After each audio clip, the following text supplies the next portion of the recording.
Y hay algunos temas que traigo en mi mensaje que había estado preparando por las últimas semanas para el día de hoy, en particular en cuanto a la rendición de cuentas. Pero dadas las circunstancias que hemos estado viviendo en el país, hay unos temas en particular que quiero atender con ustedes de entrada. Los niños del sistema de educación especial no merecen un inicio de semestre como el que acabamos de vivir. Tienen que ser atendidos con la mayor sensibilidad y eficiencia de parte del gobierno y a la misma vez con el mayor sentido de responsabilidad. Y a la hora de buscar el mayor sentido de responsabilidad en circunstancias como esta, es menester buscar la ayuda de los contadores públicos autorizados. Por eso, en el día de hoy le he dado instrucciones al secretario de Educación para que se ordene una auditoría externa por una firma de contadores públicos autorizados de cómo se han estado utilizando los fondos, cada centavo de los cientos de millones de dólares, de los miles de millones de dólares que hemos invertido en la educación especial durante la última década. A la hora de los momentos de atender los asuntos de mayor necesidad, para que se atiendan con la mayor credibilidad que el país reclama. Utilizo ese como ejemplo. Miramos a los contadores públicos autorizados para atender los problemas. Y en ese sentido, muchas gracias por estar aquí, muchas gracias por el servicio que rinden a Puerto Rico. Y es que hay que hablar de futuro. Y hay que hablar de los retos que tenemos en el mañana. A mí me parece necesario que a la hora de hablar de futuro repasemos los compromisos que hemos hecho en el pasado. Hace 2 años, casi al chavo hoy, y hace 1 año también. Cuando era candidato a la gobernación vine ante ustedes el 30 de agosto del 2012 y compartí con ustedes unos compromisos que impulsarían una agenda de 10 puntos. Y yo creo que hay que repasar y rendir cuentas, y a eso vengo. Esa agenda que les dije a ustedes el 30 de agosto del 2012 incluía primero un compromiso con ustedes de implantar un plan anticrimen que le devolviera la seguridad a nuestras calles y la estabilidad necesaria para mejorar el clima de inversión y desarrollo en nuestro país. Poco tiempo después implantamos ese plan anticrimen y las estadísticas dan cuenta de los resultados del mismo. 20 meses de haber juramentado como gobernador, las estadísticas son contundentes. 4.222 delitos tipo 1 que en el 2013 que en el 2012. Menos. 4.222 delitos tipo 1 menos en el 2013 que en el 2012. Incluyendo 122 asesinatos menos en el 2013 que en el 2012. Duplicamos las confiscaciones de drogas ilegales. Y en este año 2014, los delitos tipo 1 siguen bajando a un ritmo más acelerado de lo que bajaron en el 2013. Al día de hoy, llevamos 144 asesinatos menos que en el 2013. Y las proyecciones en la reducción de todos los delitos tipo 1, nos colocan en las cifras más bajas de las últimas 4 décadas. En segundo lugar, me comprometí con ustedes el 30 de agosto del 2012 a aprobar la Ley de Empleos Ahora, que ofrecería nuevos incentivos. Hoy, esa ley ya corrobora sus resultados y estableció un sistema de incentivos energéticos y salariales cuyos números son extraordinarios. Particularmente han estado a cargo de la Compañía de Comercio y Exportación, que dirige el licenciado Frankie Chévere. En tercer lugar, propuse legislar entonces, en el 2012, nuevas herramientas para las pequeñas y medianas empresas, y ya se han aprobado con la ayuda del Senado y de la Cámara varias leyes que aceleran el sistema de permisos, otorgándose algunos ya en 24 horas, algunos se aprueban en menos de 24 horas y brindan mejores condiciones de incentivos económicos. Es decir, en el Puerto Rico de hoy, ya no es una promesa de campaña. Hay permisos que se otorgan en menos de 24 horas. Claro que hay que hacer más en cada uno de los renglones. Pero entonces uno ve que para llegar a donde quiere, desde donde salió, había que pasar por donde vamos ahora. En cuarto lugar, me comprometí con ustedes a crear 50,000 empleos en los primeros 18 meses, principalmente en el sector privado. Como saben, le ofrecimos a los medios de comunicación el listado con nombre y apellido, el nombre de la empresa y la copia de la nómina de 55,305 nuevos empleos entre el 1 de enero del 2013 y el 30 de junio del 2014. Exactamente 18 meses.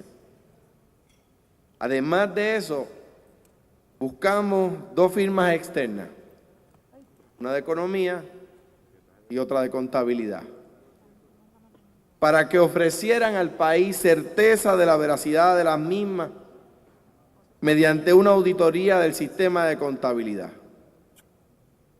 Y la ofrecieron. Lo que indica que quien duda de la cifra, duda de los contadores públicos, y yo estoy seguro que aquí nadie va a levantar la mano en ese renglón, ¿verdad? Como si fuera poco, 95% de esos nuevos empleos se crearon en el sector privado. De esa manera, cumpliendo el compromiso que hice con ustedes hace 2 años, dejamos atrás el gobierno de los despidos y comenzamos la implantación del gobierno de los empleos. En quinto lugar, me comprometí con ustedes el 30 de agosto de 2012 en establecer alternativas innovadoras para atraer una nueva inversión de capital. Al día de hoy puedo decirles que la inversión privada sobrepasa los 2 billones de dólares, los 2.000 millones de dólares. Ello se ve reflejado en el progreso de la inversión durante los últimos 3 años calendarios. En el año calendario 2012, la inversión pública y privada fue de 676 millones de dólares. En el 2013, 747. Vuelvo otra vez. En todo el año calendario 2012, enero a diciembre, la inversión pública y privada en ese renglón sobre capital fue de 676 millones. En el año calendario 2013 subió de 676 a 747. En el año calendario 2014, al 30 de junio, ya había alcanzado 414 millones. O sea que en los primeros 6 meses de este año, la inversión pública y privada de capital sobrepasó 2/3 partes de la inversión total del 2012. Habida cuenta de que el año 2012 es un año electoral, y en todos los años electorales, no solo en ese, en todos, no importa qué partido esté en el poder, aumenta la inversión en el año electoral. Entonces, comparando un año electoral con uno no electoral, ustedes tienen ya los números. En sexto lugar, me comprometí hace 2 años con ustedes a reestructurar Fomento, para que el Fomento volviera a ser un instrumento de desarrollo y expansión de manufactura en todos los renglones, no solo en la industria farmacéutica. Hoy, ustedes saben, Fomento ha logrado la creación en estos últimos 20 meses de 5,044 nuevos empleos, sobre 20 expansiones, y ahí están, Lilly con una expansión de más de 250 millones de dólares. Cooper Vision con una expansión de 350 millones de dólares. Bristol Myers con una expansión de 100 millones de dólares y otra más que esperamos anunciar pronto. Cobiden, St. Jude Medical, General Electric, Honeywell, tanto en pharma como en medical devices, como aeroespacial, hemos o ampliado la base industrial a través de expansiones a las empresas que ya estaban en Puerto Rico, o expandido la base industrial trayendo nuevas empresas a Puerto Rico. El mejor caso es el caso aeroespacial. Infosys, Infotech, Lufthansa. A la hora de hablar de Lufthansa hay que hacer una pausa. Ustedes saben que muchas veces discutimos sobre cuán competitivos somos en nuestra región. Lufthansa evaluó todos los países de nuestra región. Todos los países de nuestra región. Lo que está construyendo Lufthansa en Aguadilla es el primer y único centro de mantenimiento, reparación y acondicionamiento de aviones de esa empresa en todo el hemisferio occidental. No es uno para el Caribe, no es para Latinoamérica, no es para Norteamérica, es para todo el hemisferio. Norteamérica, el Caribe, Centroamérica, América del Sur. Y a la hora de escoger en qué lugar hacer esa inversión, no escogió ningún otro país, ni de Latinoamérica, ni ningún estado del sur de los Estados Unidos. Escogió a Puerto Rico. O sea que a la hora de evaluar la competitividad de un lugar, pero no solamente como un análisis filosófico, sino poniendo su capital en juego, escogieron Puerto Rico. No fue fácil, ¿saben? Los demás países compitieron y compitieron duro. Jugaron pelota dura, como dice un programa de televisión. Pero es que en pelota tampoco nos ganan. De eso sabemos nosotros. Y en béisbol también le ganamos. Por eso Lufthansa está construyendo en Aguadilla. A raíz de eso, Honeywell anuncia otra expansión.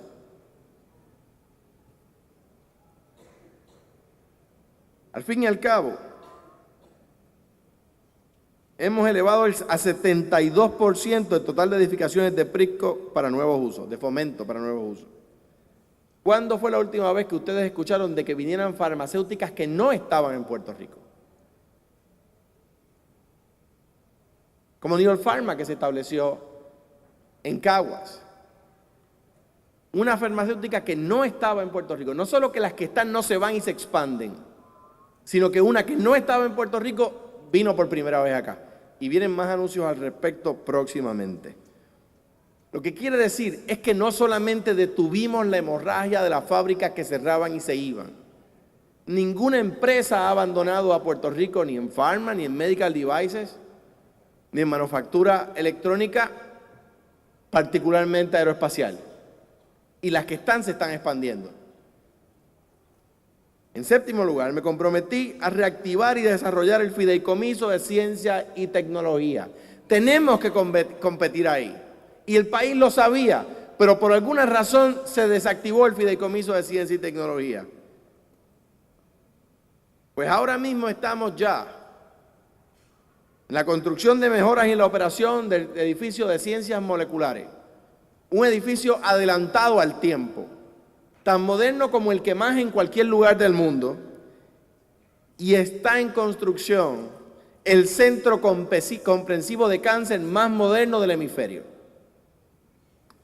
Estoy casi seguro de que puedo decir que es más moderno del mundo, pero al menos de nuestro hemisferio lo es. ¿Saben qué es lo triste? Que los chavos para construir el centro comprensivo de cáncer estaban allí desde el 2007.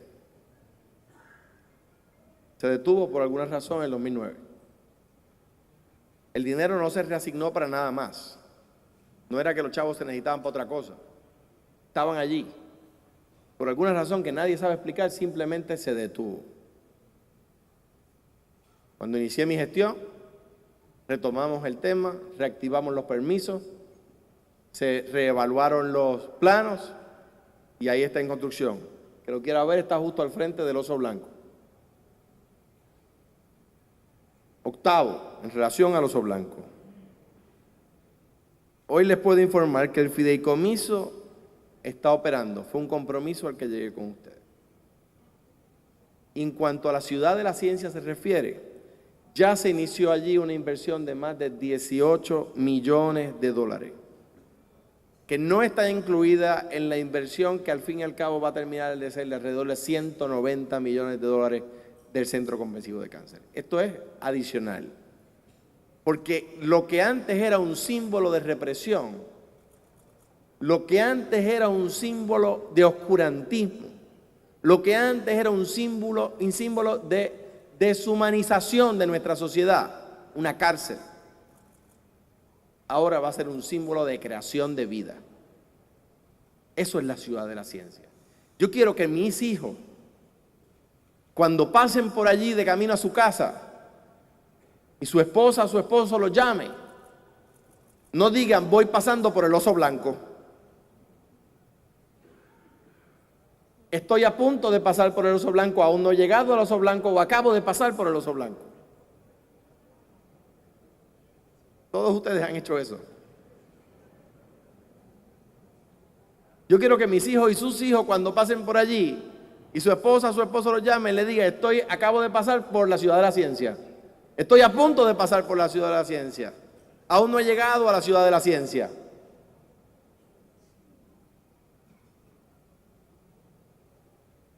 Es mucho más que un lugar donde crearemos empleos y se forjarán patentes y descubriremos tratamientos para condiciones que nos afectan a nosotros más que a otras poblaciones.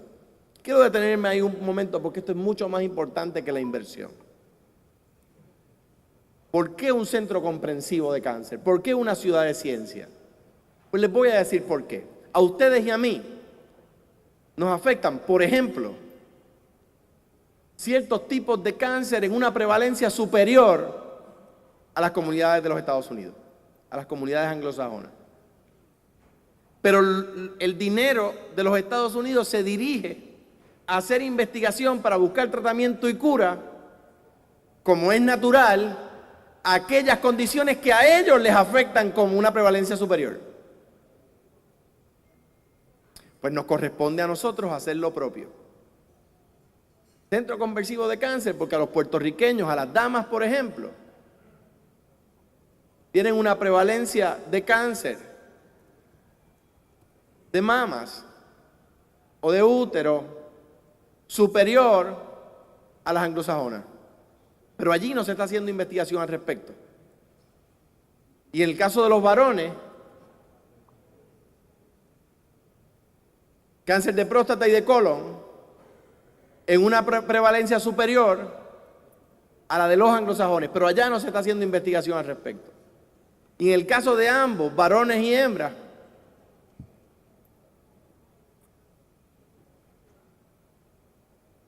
cabeza y cuello, en una prevalencia superior.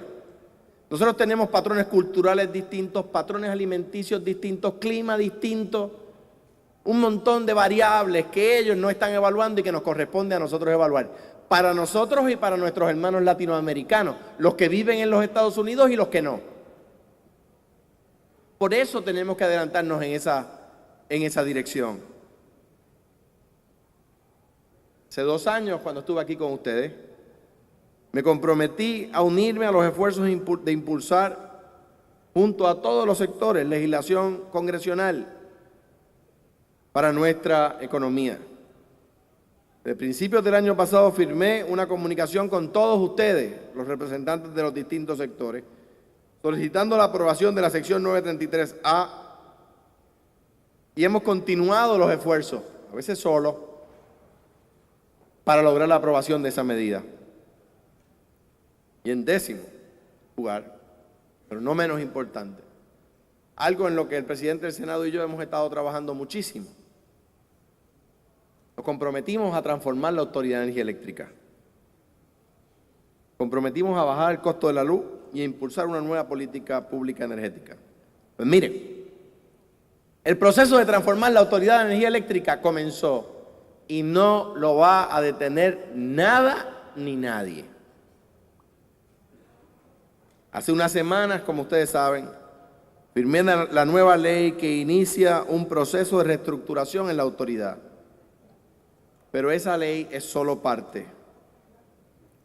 La Autoridad de Energía Eléctrica se encuentra en el proceso de transformación más profundo de su historia, de que fue establecida por ley hace 70 años. Pero aun que estamos en ese proceso, inmersos en ese proceso, no debemos dejar de atender el corto plazo. Cuando llegué al gobierno, pueden verificarlo en la factura de sus empresas, el precio de la energía se le vendía a ustedes a 31 centavos el kilovatio hora. Hoy está a 26.3 centavos. Representa una reducción de 18%, corroborable con sus facturas de luz. Pero ¿saben qué? Es igual que en el crimen. Son pasos de avance. No podemos cantar victoria, no es suficiente, tenemos que hacer más. Esos 10 compromisos los hice con ustedes el 30 de agosto del 2012 cuando vine a hablarles como candidato. Y yo creo que es importante rendir cuentas. Pero no podemos detenernos ahí. El año pasado, el 29 de agosto del 2013, comparecí nuevamente ante ustedes ya siendo gobernador y me comprometí a crear un grupo de trabajo para presentar antes de que finalice el 2014 una nueva reforma contributiva. Y por supuesto me place confirmar lo que ya ustedes saben, que ese proceso se encuentra muy adelantado y que se presentará luego de la discusión amplia, discusión que ya inició y que incluye a miembros del Colegio de Contadores Públicos Autorizados, para brindarle al país una reforma que lleve justicia contributiva a todos los sectores. Conversaba con el presidente del Senado en cuanto a cómo es el porciento de contribución en Puerto Rico versus el producto doméstico. Y si usted lo compara con los demás países, ve que esa reforma es necesaria, absolutamente necesaria. Pero para lograr esos cambios profundos, el país no puede seguir dividido. Y ustedes evalúan mis palabras en el 2012 cuando era candidato, o las de agosto del 2013, o las que dije el 2 de enero del 2013 cuando tomé posesión como gobernador, verán una constante. Un reclamo que no me cansa, que sé que tengo que seguir repitiendo, un reclamo de unidad del país. Tenemos que unir nuestras mentes, tenemos que unir nuestras voluntades para lograr una reforma verdadera y correcta. No podemos seguir divididos en tribus si queremos que el país eche adelante. Ustedes no saben el pique que yo me he buscado a veces con miembros de mi partido cuando nombro gente de otros partidos a dirigir procesos o agencias. Pero es que el camino se demuestra andando, ¿verdad?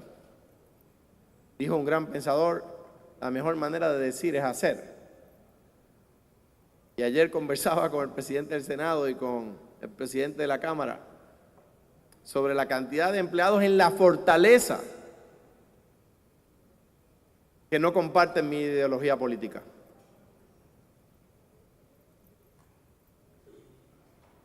Algún popular por ahí podrá decir, ahí quizás están algunos de los problemas. Yo pienso que no. Yo pienso que ahí están algunas de las soluciones. Les voy a dar unos ejemplos de convocatorias a la unidad que son muy palpables.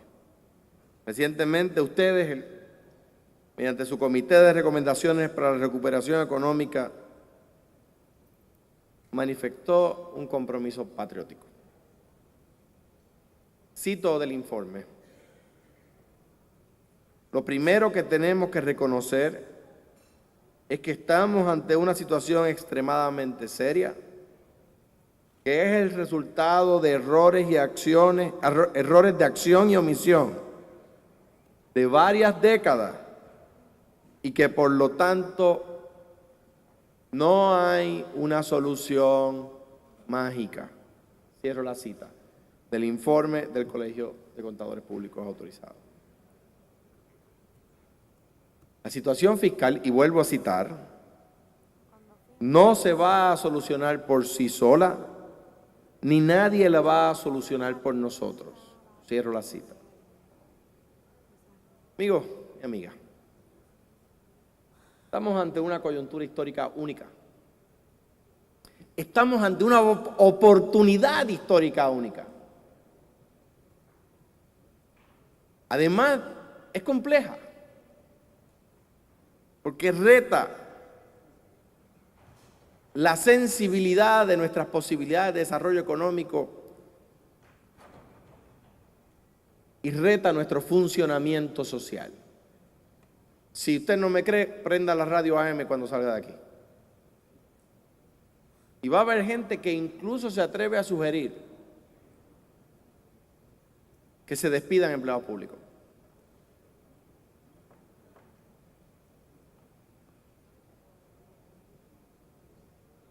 Como si no se tratara de gente, de personas, de seres humanos. Como si no hubiésemos aprendido de la experiencia de cuando se despidieron 30.000 empleados públicos y lo que le pasó a la economía como consecuencia de ello. Pero nosotros, ustedes y yo, estamos convencidos de que los momentos de grandes dificultades pueden sin duda generar, si se aprovechan y se manejan con inteligencia y responsabilidad, oportunidades únicas de transformación real. Por eso, la agenda de transformación. Miren, hace 20 meses, Puerto Rico tenía un presupuesto de 9.000 millones de dólares y un déficit de 2.200 millones de dólares. Ustedes son CPA. Imaginen un presupuesto de 9.000 millones y un déficit de 2.200 millones. Sin contar que algunas de las oficinas de esa empresa con ese déficit tenían además deudas sin fuente de pago de otros 2.200 millones de dólares. Esa fue la realidad que encontramos. ¿Y saben qué? Pensé pedir recuento.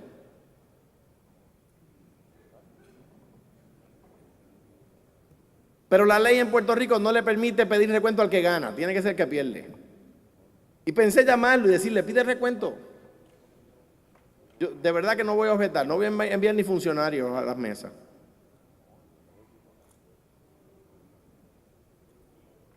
$20 meses después, el déficit del país es cero. Por primera vez en 22 años, el país tiene un presupuesto balanceado sin financiamiento deficitario. Aquellos de ustedes que, como yo, tienen hijos menores de 22 años, piénsenlo desde esta perspectiva. Sus hijos por primera vez viven en un país sin déficit. Mis hijos viven por primera vez en un país sin déficit.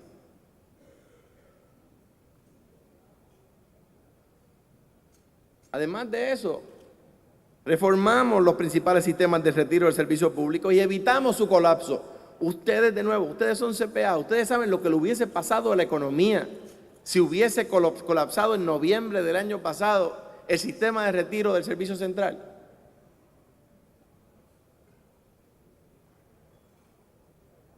Ustedes saben el resultado que hubiese tenido en las empresas a quienes ustedes auditan o cuyos números de contabilidad ustedes llevan. Si en noviembre del año pasado el sistema de retiro hubiese tenido que dejar de pagar las pensiones. Eso era lo que hubiese pasado si el Senado y la Cámara y el Ejecutivo no actuaban juntos. Pero actuamos para evitarlo. Y tomamos acciones para lograr, si no completa, bastante, en su inmensa mayoría, la suficiencia y la autosuficiencia, o al menos reducir significativamente la dependencia de las corporaciones públicas en el Fondo General, en Hacienda o en el Banco Gubernamental de Fomento. ¿Cuándo fue la última vez que un gobierno le dijo a las corporaciones públicas tienes que ser autosuficiente? Hacienda o el banco no te van a lanzar salvavidas, tienes que lograr eficiencia. Pues yo no la recuerdo. Y es verdad que algunos de ustedes pintan algunas canas más que yo.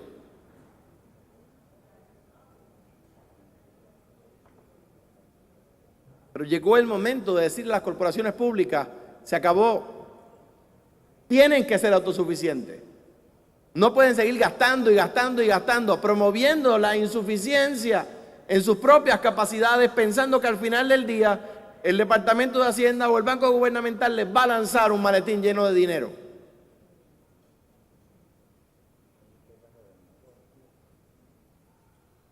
De esa manera también fortalecimos la liquidez del banco.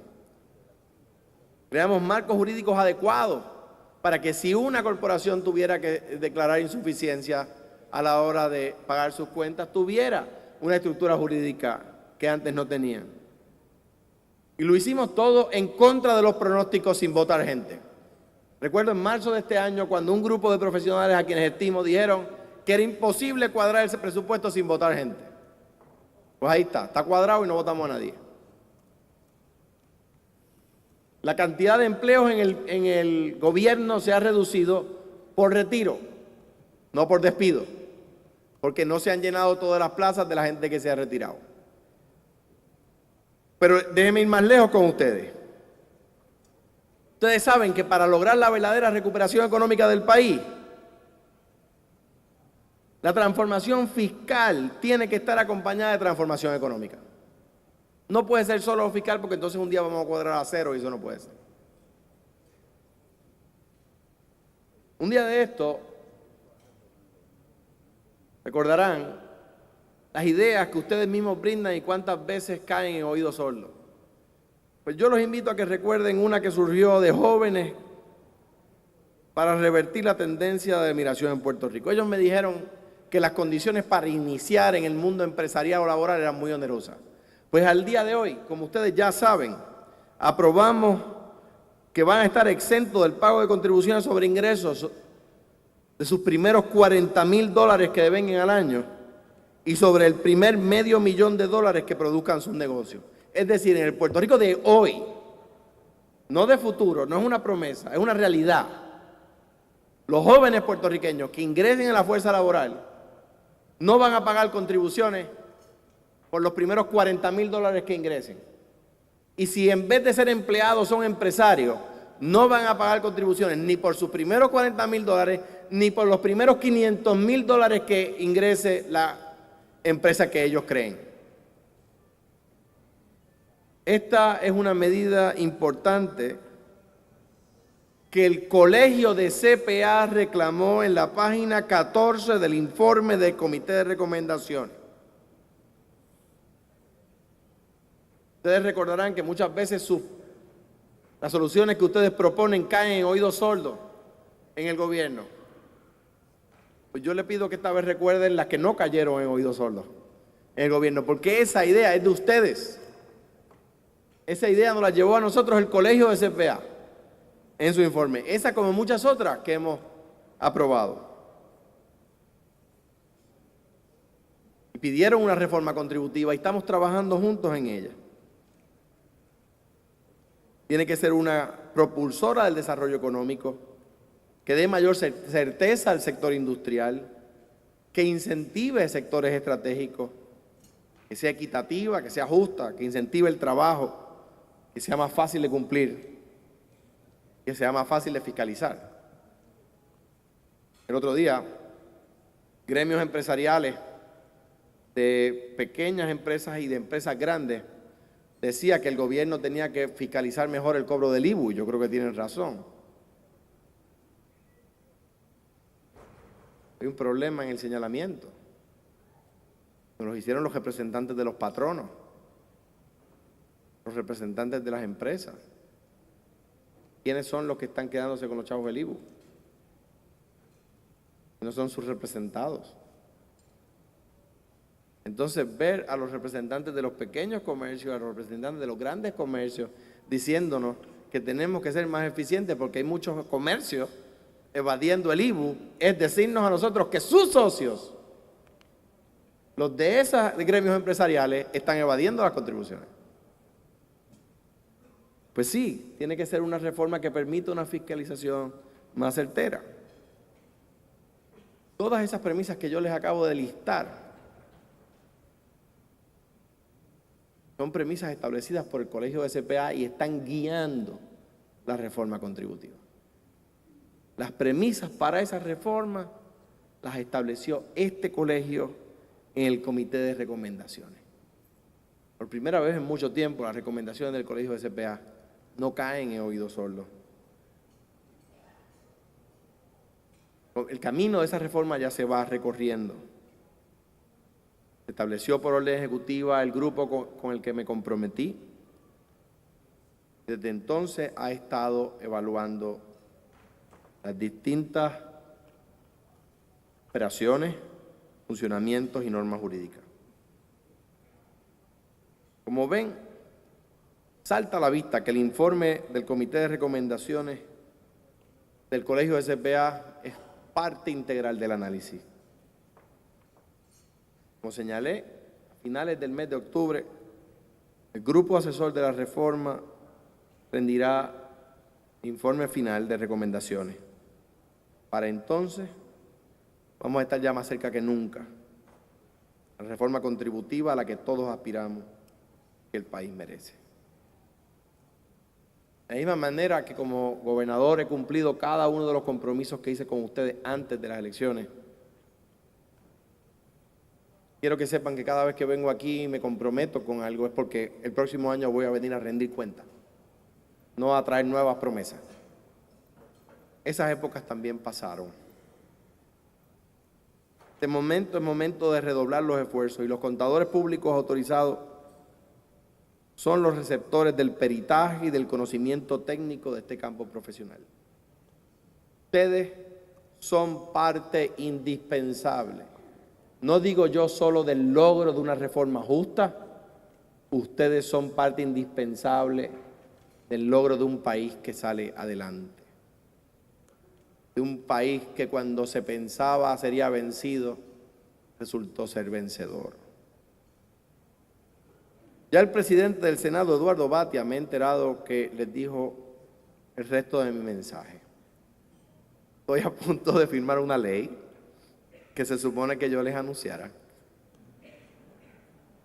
Pero Eduardo y yo trabajamos en equipo y eso después de que la bola se anote no importa quién sea el que la anotó.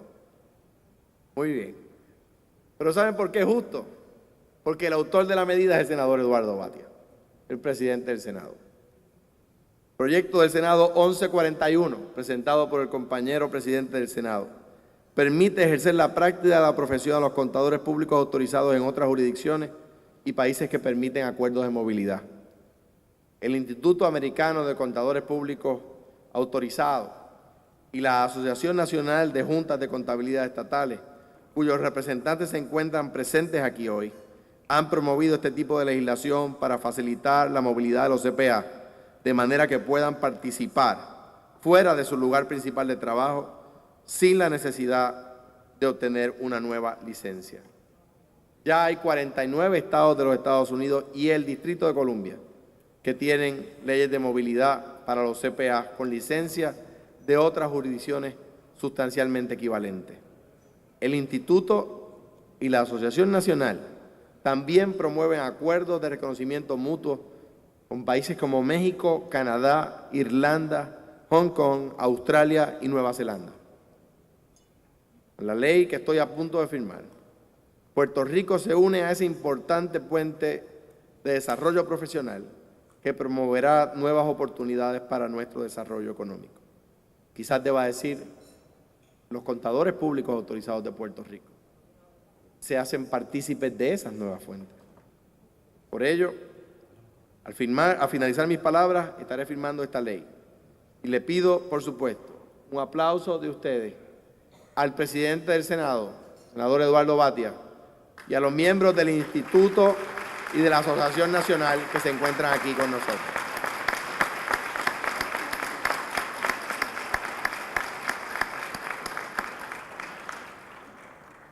Reconozco, presidente, igual que a todos los que impulsaron esta medida, Hoy damos un paso importante de mejorar aún más la profesión de la contabilidad pública y continuaremos trabajando para darle a las generaciones del porvenir una sociedad más justa y equitativa.